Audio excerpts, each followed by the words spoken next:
Hello friends, एक बार फिर से आपका स्वागत है मेरे यूट्यूब चैनल यूपी में एग्जाम में। दोस्तों आज हम पढ़ेंगे लेखक एवं उनकी रचनाएं। इस टॉपिक से जितने भी क्वेश्चन अक्सर बनते हैं ज़्यादातर उन्हीं क्वेश्चन को पढ़ेंगे। इस वाले पोर्शन में हम लोग थ्योरी पार्ट को पढ़ेंगे, अगले वीडियो में कुछ भौतिकल्पी प्रश्नों को पढ़ेंगे, ठीक है। और उतना ही मतलब आपके एग्जाम के लिए पर्याप्त होगा, क्योंकि बहुत ज़्यादा इसको पढ़ने की जरूरत नहीं है। क्योंकि ज़्यादातर वो देखा क्या गया है कि मतलब इन्हीं 15-20 राइटर ऐसे होते हैं जिनसे ही अक्सर क्वेश्चन बन जाता है। तो आप इसी पोर्शन को मतलब बार बार रिवाइज कीजिए, बार बार याद कीजिए और इसी से ही चीज़ें आपकी क्लियर हो जाएंगी। मतलब इसके लिए आपको बहुत ज़्यादा चीज़ों को पढ़ने की जरूरत नहीं है। तो इस पोर्शन में हम लोग थ्योरी क्लास पढ़ेंगे और नेक्स्ट वीडियो में हम लोग एमसीक्यूज लगाएंगे ताकि चीज़ें प्रैक्टिस के तौर पे भी हो जाएं। दोस्तों स्टार्ट करते हैं। देखिए, लेखक एवं उनकी रचनाओं में हम देखेंगे कि जो मेन लेखक हैं और उनकी जो मेन रचनाएं हैं, जो मुख्यतः हैं, उनको ही देखेंगे, ठीक है। बहुत ज़्यादा डिस्क्राइब करने की जरूरत नहीं है। देखिए पहला देखते हैं, रामधारी सिंह दिनकर की जो किताबें अक्सर आती रहती हैं उसके बारे में देखते हैं। होंकार, रेणुका, कुरुक्षेत्र, इतिहास के आंसू, रश्मि रथी, उर्वशी, अर्धनारीश्वर। अब इसमें देखिए ये सारी हैं यहाँ पर, लेकिन आपको मेन जो ध्यान देनी है, एक तो आपका कुरुक्षेत्र, ये बहुत इंपॉर्टेंट है। दूसरा इतिहास के आंसू, ये अक्सर आ जाती है किताब। अर्धनारीश्वर कई बार आई हुई है, अर्धनारीश्वर, इस चीज़ को भी आप मतलब इस किताब को थोड़ा ज़्यादा फोकस करिए। उर्वशी बहुत बार पूछी गई है, रश्मि रथी कई बार पूछी गई है।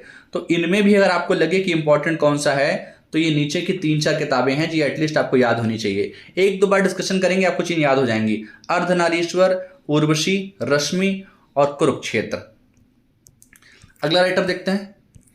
आप स्क्रीनशॉट लेते रहिए, ठीक है, आपके स्क्रीनशॉट होगा। हालांकि आप मेरे टेलीग्राम को ज्वाइन कर लीजिए, वहां पर ये सारी पीडीएफ मैं आपको दे दूंगा, तो आपको रिवाइज करने में दिक्कत नहीं होगी। देखिए भारतेंदु हरिश्चंद्र के बारे में देखते हैं। भारतेंदु हरिश्चंद्र जो हैं, इनकी जो मेन किताबें हैं, ठीक है, प्रेम वाटिका, प्रेम सरोवर, प्रेम फुलवारी। 3 तो प्रेम से ही हो गई, तो एक दो बार आप रिकॉल करेंगे ना तो हमेशा आपको याद भी हो जाएंगे।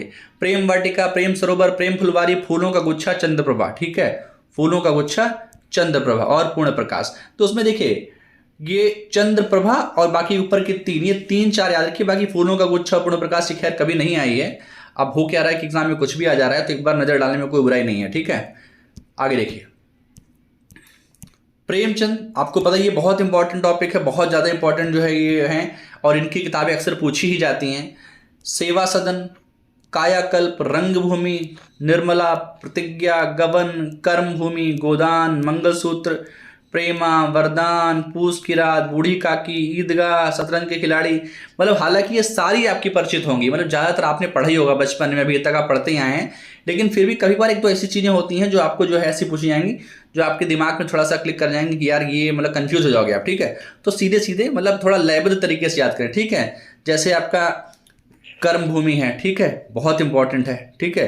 रंग भूमि है, रंग भूमि, कर्म भूमि बाकी पता है, सेवा सदन, गोदान, मंगलसूत्र, ठीक है। जैसे मंगलसूत्र के बारे में पूछा जाता है कि उनका अधूरा उपन्यास कौन सा था, तो उनका मंगलसूत्र था, ठीक है। बाकी शतरंज के खिलाड़ी कई बार आया हुआ है, ठीक है। ईदगाह एक छोटी सी कहानी है, अक्सर बचपन में आपने पढ़ी होगी, ठीक है। बाकी गोदान, गमन, मतलब काफ़ी चीज़ें ऐसी पॉपुलर हैं, तो इनका तो स्क्रीनशॉट लेके आप जरूर याद कर लीजिए, ठीक है। और 2-3 बार रिवाइज करेंगे आपको याद भी हो जाएगा, ठीक है। क्योंकि बहुविकल्पी प्रश्नों को भी अगर आप बार बार पढ़ेंगे तो वहां पर भी आपको मेहनत उतनी करनी पड़ेगी। तो इससे अच्छा कि एक बार मतलब 10-12 राइटर्स को हम एक साथ पढ़ लेंगे तो आपके लिए ज़्यादा अच्छा रहेगा। धर्मवीर भारती, ठीक है। कनुप्रिया बहुत इंपॉर्टेंट है। अंधा युग कई बार आई हुई है। गुनाहों का देवता लगभग लोगों ने पढ़ी भी बहुत है और काफ़ी फेमस जो है गुनाहों का देवता, ठीक है। बाकी सूरज का 7वां घोड़ा ये भी आया हुआ है। ठंडा लोहा इतनी इंपॉर्टेंट नहीं है, लेकिन बाकी शुरुआत के चारों जो इनकी बहुत इंपॉर्टेंट है, यानी कनुप्रिया भी, अंधा युग भी, गुनाहों का देवता भी, सूरज का 7वां घोड़ा, ये चारों ही बहुत इंपॉर्टेंट हैं। इन चारों को आपको याद कर लें, ठीक है। और मतलब कोशिश करें कि इस तरीके से पढ़ें ताकि एक दो बार डिस्कशन हो जाए आपका। ये डिस्कशन हो जाएगा तो याद हो जाएगा, और जब याद हो जाएगा तो फिर मतलब आगे जब आप खुद भी प्रैक्टिस लगाओगे किसी भी किताब से तो आपको बहुत हेल्प होगी उससे। आगे देखिए, हरवंश राय बच्चन फेमस है बहुत ज़्यादा और इनसे अक्सर पूछा भी जाता है क्योंकि इनका संबंध भी कहीं ना कहीं उत्तर प्रदेश से रहा है, तो ये चीज़ जो है इनके लिए इंपॉर्टेंट हो जाती है। हरिवंश राय बच्चन में आपको पता है मधुशाला सबको पता है। अब मधुशाला से मधुबाला, मधुबाला से मधुकलश, ठीक है। तो 3 तो इनकी मधु से ही हैं, मधुबाला, मधुशाला, मधुकलश, ठीक है। मधुबाला, मधुशाला, मधुकलश, मतलब 2-3 बार बोलोगे ना आपको याद हो जाएगा, ठीक है। मधुशाला, मधुबाला, मधुकलश। आरती और अंगारे इतना इंपॉर्टेंट नहीं है। निशा निमंत्रण बहुत इंपॉर्टेंट है। सूत की माला। देखिए अब 2 ही ऐसी चीजें हैं जो आपने पढ़ा है। निशा निमंत्रण भी कई बार आई हुई है। आरती और अंगारे, सूरज सूत की माला। ठीक है, इनको पढ़ने में तुमको लगेगा थोड़ा सा नया है, बाकी चीज़ें आपको वैसे भी पढ़ी हुई हैं। ठीक है, मधुशाला, मधुबाला, मधुकलश 2-3 बार बोलो, आपको चीज़ें याद हो जाएंगी। और पढ़ने का तरीका यही है कि मतलब ज़्यादातर थ्योरी सेक्शन को ज़्यादा पढ़ा जाए, उसके बाद बहुविकल्पी अगर आप लगाओगे तो खुद भी बहुत चीज़ें आपको जानकारी होंगी। ठीक है, रसखान की किताब कौन सी है? देखिए, प्रेम वाटिका कई बार आया हुआ है, दान लीला को पढ़ लें क्योंकि प्रेम वाटिका ज़्यादा पॉपुलर है। हालांकि प्रेम वाटिका पता ही होनी चाहिए, लेकिन दान लीला पे थोड़ा ध्यान दें। ठीक है, सूरदास की सबको पता है, सूर सागर, सूर सरावली, साहित्य लहरी। हालांकि ये सब चीज़ें सूर से रिलेटेड हैं, सब में सूर सूर आया हुआ है, तो चीज़ें आप याद रखेंगे। महादेवी वर्मा की याद रखिए, यामा बहुत इंपॉर्टेंट है, यामा के लिए ही इनको जो है साहित्य अकादमी पुरस्कार मिला था। बाकी नीरजा, निहार, रश्मि और सांध्य गीत, यहाँ सांध्य गीत लिखा है, सांध्य गीत, नीरजा, निहार, रश्मि, यामा, इनकी सारी किताबें मतलब बहुत इंपॉर्टेंट है, महादेवी वर्मा। ठीक है, रश्मि, यामा, नीरजा, निहार। ठीक है, मतलब क्या हो, दो थोड़ा सा एनर्जी के साथ पढ़ोगे ना तो चीज़ें याद रहेंगी, मतलब थोड़ा सा बोल बोल के पढ़ो, ज़्यादा चीज़ें याद भी रहती हैं। तो सबसे पहले टॉपिक को ही पढ़ने की कोशिश किया करो। जयशंकर प्रसाद, जयशंकर प्रसाद, उर्वशी, हालांकि उर्वशी जो है दिनकर की भी है, लेकिन इनकी भी है, हालांकि दोनों ऑप्शन कभी आपको देगा नहीं। कानन कुसुम, प्रेम पथिक, झरना।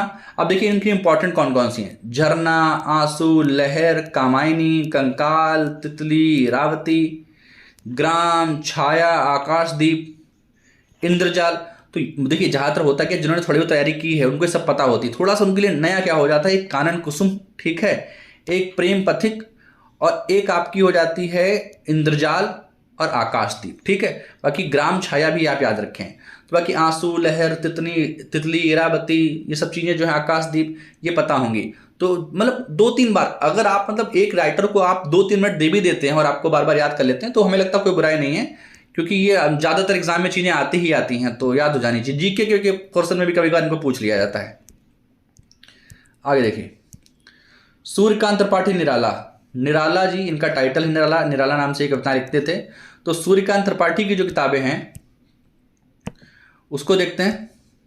राम की शक्ति पूजा, ये कई बार किताब आई हुई है, यहाँ राम की शक्ति पूजा यहाँ तक है। और अनामिका, परिमल, गीतिका, तुलसीदास, अप्सरा, अलका, प्रभावती, निरूपमा और लिली। ठीक है, निरूपमा अलग है, लिली अलग है। तो उसमें देखिए अनामिका और परिमल, ये तो बहुत इंपॉर्टेंट है, अगर आपको लूशन की किताब में भी मिल जाएंगी, अनामिका और परिमल। ठीक है, गीतिका तुलसीदास नाम से एक किताब लिखी है निराला ने। ठीक है, तो आदमी हो जाता है कि तुलसीदास की हो सकता है तुलसीदास ने लिखी हो, तो तुलसीदास नाम से किताब लिखी है, निराला ने लिखी है।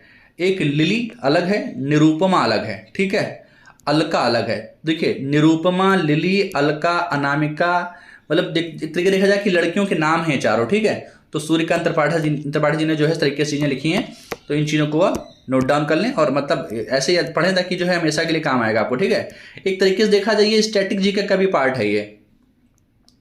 आगे देखिए भीष्म साहनी, भीष्म साहनी की तमस, पिंजर, चीफ की दावत, झरोखे, खून का रिश्ता, भटकती।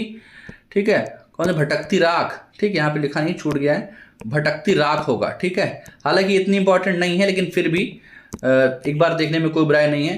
बाकी तमस पिंजर तो बहुत इंपॉर्टेंट, तमस पिंजर, चीफ की दावत कई बार आई, अक्सर रेलवे के एग्जाम में भी आ जाती है, जीके के पोर्शन में भी आ जाती है, तो बहुत इंपॉर्टेंट है। ठीक है, तमस पिंजर, चीफ की दावत, झरोखे और खून का रिश्ता। ठीक है, चीज़ों को बढ़िया तरीके से याद कीजिए। इस तरीके की आप देखिए, मैं टेलीग्राम का लिंक दे रहा हूँ, आप उस पर जाके ज्वाइन करके वहाँ से इन पीडीएफ को देख लीजिए, अपने पास सेव कर लीजिएगा, तो आपको आगे भी हेल्प करेगा। ठीक है, आगे देखिए, सच्चिदानंद हिरण वात्सायन अगे। ठीक है, आप कभी कभार पूछता है कि किनको अगे के नाम से जानते हैं, ये क्वेश्चन कई बार आया हुआ है, तो आंसर होगा सच्चिदानंद हिरण वात्सायन को। ठीक है, तो अगे इनका टाइटल था त्रिपथगा, विपथगा, परंपरा, कोठरी की बात। ठीक है, यहाँ कोठरी होना चाहिए, कविप्रिया, हरश्रृंगार, त्रिशंकु।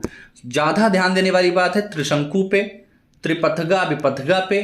ठीक है, और आपकी कविप्रिया पे। ठीक है, इनसे ज़्यादातर किताबें इनकी पूछी जाती हैं। ठीक है, तो कविप्रिया, त्रिशंकु, त्रिपथगा और विपथगा। बाकी इनका टाइटल अगे है। कभी कभार ऐसा पूछा जाता है कि बताइए किसको अगे के नाम से जाना हैं, कभी किसको उग्र के नाम से जाना जाता है, किसको धूमिल के नाम से जाना जाता है। तो ये एक मतलब अक्सर थे इन टाइटल से ये लोग अपना जो है कविताएं लिखते थे। आगे देखिए, सुभद्रा कुमारी चौहान के बारे में आपने खूब पढ़ा होगा। त्रिधारा, वीरों का कैसा हो बसंत, खूब लड़ी मर्दानी बात झांसी वाली रानी थी, सबने पढ़ा है इसके बारे में, ठीक है। तो ये किसकी है? सुभद्रा कुमारी चौहान की है। बाकी त्रिधारा, मुकुल, ये वाली वीरों का कैसा हो बसंत और खूब लड़ी मर्दानी, ये तो आपको बचपन से ही मतलब आपने पढ़ा है, याद होगा। थोड़ा सा आपको त्रिधारा और मुकुल पे ध्यान देना है, बाकी चीज़ें आपके लिए बहुत ज़्यादा परिचित हैं, आपने पहले भी इसको कई बार पढ़ा है। आगे देखिए, राहुल सांकृत्यायन सबको पता है। जब राहुल सांकृत्यायन का नाम आता है तो अथातो घुमक्कड़ जिज्ञासा के बारे में आपको पता है। एक ऐसा कवि जो घूमने पर बहुत विश्वास करता था कि दुनिया में आपको घूमना चाहिए। अक्सर इनकी लाइन लोग बोलते रहते हैं कि सैर कर दुनिया में गाफिल जिंदगानी फिर कहाँ, और जिंदगानी कर गई तो फिर नौजवानी फिर कहाँ। तो इससे बोलगा से गंगा तक आपको पता है कि यात्रा जैसी लग रही है, तो आप जैसे लोगों को बोलगा से गंगा तक घूमने वाली बात हो रही है, राहुल सांकृत्यायन होंगे। किन्नरों के देश में, इसका मतलब ये भी कहीं घूमने गए होंगे, तो ये भी ठीक है। बाकी अथातो घुमक्कड़ जिज्ञासा है तो पता ही है, जितना ज़्यादा घूमोगे उतनी ज़्यादा जिज्ञासा होगी, ये भी एक किताब है। शैतान की आंखें और मधुर स्वप्न, दो किताबों पे आपको थोड़ा ज़्यादा ध्यान देना होगा क्योंकि ये आपने कभी ज़्यादातर देखी नहीं होंगी, तो बाकी दोनों चीज़ों का पढ़ लें। बाकी राहुल सांकृत्यायन के बारे में आपको पता ही है, अथातो घुमक्कड़ जिज्ञासा इनको काफ़ी जो है सुर्खियाँ मिली और काफ़ी ये फेमस रहे उनसे। सुमित्रानंद पंत के बारे में लोकायतन, पल्लव, युगवाणी, ज्योत्सना और चिदंबरा। देखिए पल्लव और चिदंबरा दोनों बहुत फेमस हैं, बाकी ज्योत्सना को भी देख लीजिए, ठीक है, और लोकायतन भी काफ़ी इंपॉर्टेंट है, ठीक है। युगवाणी उतनी इंपॉर्टेंट नहीं है, लेकिन बाकी चारों किताबें इनकी बहुत इंपॉर्टेंट है। तो सुमित्रानंद के पंत की पल्लव और चिदंबरा, ये दो चीज़ें तो एकदम लयबद्ध तरीके से याद होनी चाहिए, एक लोकायतन और एक ज्योत्सना। आगे देखिए, मोहन राकेश, ठीक है। आषाढ़ का एक दिन, देखिए पूस की एक रात और आषाढ़ का एक दिन। पूस की रात किसकी है? ये आपकी है प्रेमचंद्र की, और आषाढ़ का एक दिन किसका है? ये है मोहन राकेश की। इनकी किताब और है अंडे के छिलके, अंडे के छिलके, ठीक है, ये किनकी है? ये है आपकी मोहन राकेश की। लहरों के राजहंस की किताब भी कई बार आई हुई है।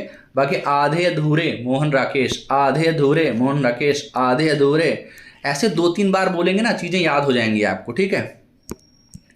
आगे देखिए, तो दोस्तों जितनी किताबें मैंने आपको दी हैं इतनी ही सफिशिएंट है। उसके बाद क्या करेंगे हम लोग, अगले वाले पोर्शन में लगभग 20-30 किताबों को हम लोग MCQs के तहत प्रैक्टिस करेंगे, ठीक है, और उतना ही सफिशिएंट है, ठीक है। आपको कुछ अलग से पढ़ने की जरूरत नहीं है। दोस्तों आपको मेरे चैनल पर नया है तो चैनल सब्सक्राइब कर दीजिए, और वीडियो को यूज लगे तो उसको लाइक कर दीजिए। दोस्तों वीडियो देखने के लिए धन्यवाद।